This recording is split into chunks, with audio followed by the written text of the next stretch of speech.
Alors que nous sommes ici dans l'église Saint-Nicolas de Villers-Cotterêts, on peut s'interroger sur la relation qui existe ici, en ces lieux, entre la musique, bien sûr, mais également ce château qui, dans quelques mois et années bientôt, sera la Cité internationale de la langue française. Mais revenons sur le château de Villers-Cotterêts.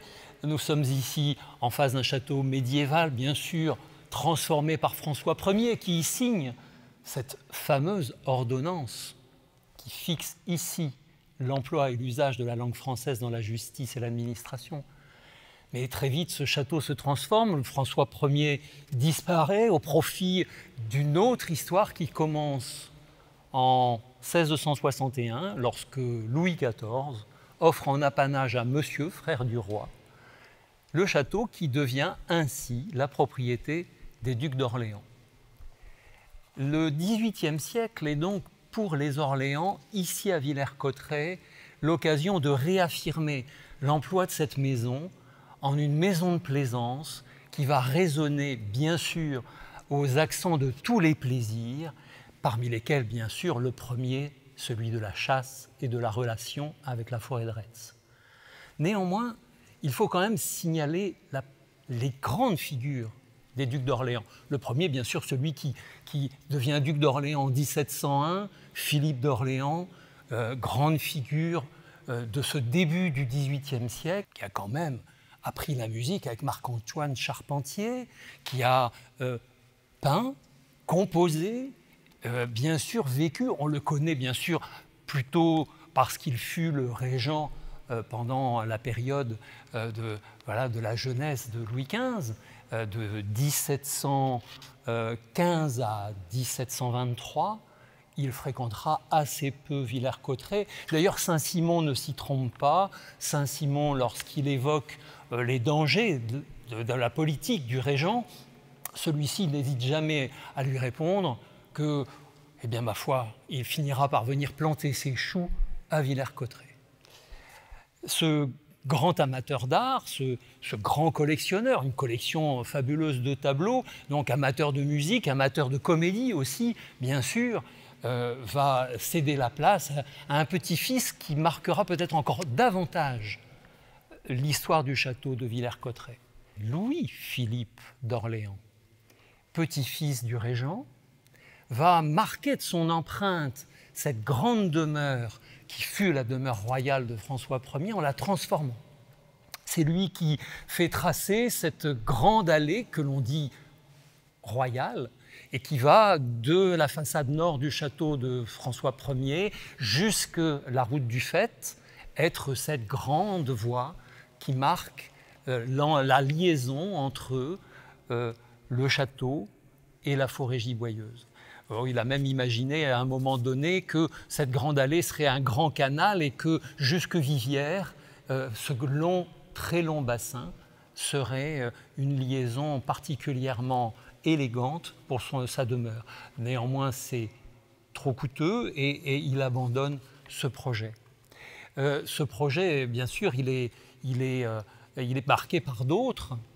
C'est lui qui fait percer les nombreuses fenêtres qui ornent les façades et font dialoguer cette maison avec son paysage environnant. C'est lui qui fait construire une salle de comédie. C'est lui aussi qui fait construire cette longue aile du jeu de paume que l'on connaît aujourd'hui. Et c'est d'ailleurs dans cette épure du château de la fin de l'Ancien Régime que le Centre des Monuments Nationaux aménage la Cité internationale de la langue française au moment où je vous parle.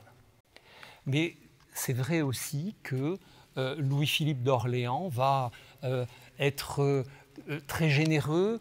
On sait qu'à la fin de l'Ancien Régime, puisqu'il va transformer ce château de 1752 jusqu'à 1785, il va aussi mener grand train, être très fréquemment à Villers-Cotterêts, et que La maison va ainsi vibrer au rythme des très nombreux invités qui vont séjourner dans les très larges appartements, très profondément aménagés dans l'ancienne demeure royale, et que la maisonnée va aussi vibrer au rythme d'une domesticité très nombreuse qui va occuper de nombreuses chambres dans la cour des offices. Les mémoires des uns et des autres, et à commencer par Carmontel, dont les œuvres sont aujourd'hui conservées au musée Condé de Chantilly, témoignent de cette époque fastueuse qui, un peu comme une cour, va faire de manière éphémère vivre Villers-Cotterêts au rythme de la présence de ces nombreux invités. Et beaucoup s'en souviennent. Madame de Genlis, par exemple, évoquera dans ses mémoires ces moments passés à Villers-Cotterêts. Je ne résiste pas à l'envie de vous lire 2 autres témoignages. Ils sont particulièrement éloquents sur ce qu'était Villers-Cotterêts au XVIIIe siècle. Ainsi, dans les lettres à Isabelle de Charrière, la belle de Zuyden, le chevalier d'Hermanche raconte et décrit ainsi son séjour en 1766 à Villers-Cotterêts. Si vous connaissiez seulement Villers-Cotterêts, qui est la demeure de plaisance du duc d'Orléans, vous jetteriez à la mer tous les palais hollandais. On n'y trouve pas de si belles tulipes, mais c'est le palais du bonheur. Nous y sommes souvent 70 personnes à coucher, chacun dormant dans un délicieux appartement où chacun peut avoir, s'il le souhaite, un petit repas en privé et à toute heure. Ah, comme vous seriez merveilleuse, Agnès. La grosse dame du son y tient son coin. On joue la comédie, et puis du canevas, et puis on fait des cafés. Ah, la jolie chose que ces cafés. 30 petites tables dans un grand appartement bien éclairé. Des abbés, des originaux, des poètes, des voyageurs, des auteurs. Madame Dusson est la cafetière. Chacun demande ce qu'il souhaite. Et Dusson et ses serviteurs en tablier, eh bien, improvisent une scène et on raconte des nouvelles, un autre une histoire. Ceux qui sont des chanteurs accomplis montent à l'orchestre et chantent. C'est un peu un analogue local. Il y a des pièces de théâtre et de la danse et des parties de chasse et des jeux.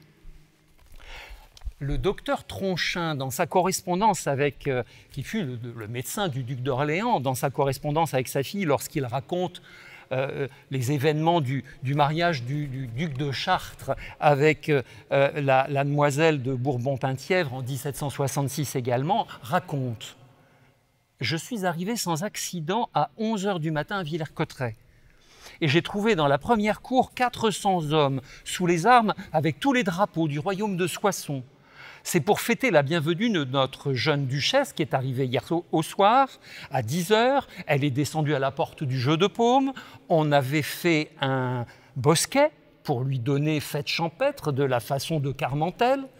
Le sujet en était l'innocence et les douceurs de la vie champêtre. Des couplets très jolis, dans un style très simple de Collet, musique de Monsigny, rien n'y manquait. Monsieur le duc d'Orléans n'avait encore la tête toute tournée en me le racontant. Ce que j'ai vu ce matin de plus joli, c'est 24 jeunes filles de Villers-Cotterêts, de 15 à 16 ans, vêtues de blanc et de rose, avec des houlettes, à la main, accompagnées de musique charmante.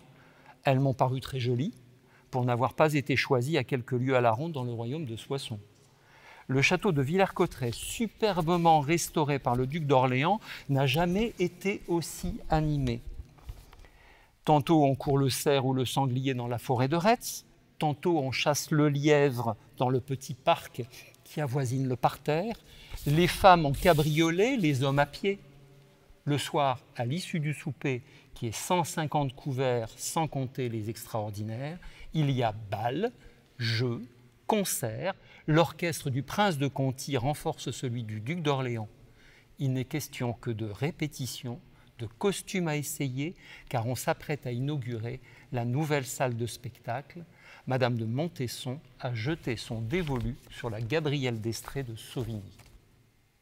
Ainsi peut-on se remémorer ce que fut un XVIIIe siècle extrêmement brillant, éminemment culturel, parfois un peu dévot, ici à Villers-Cotterêts.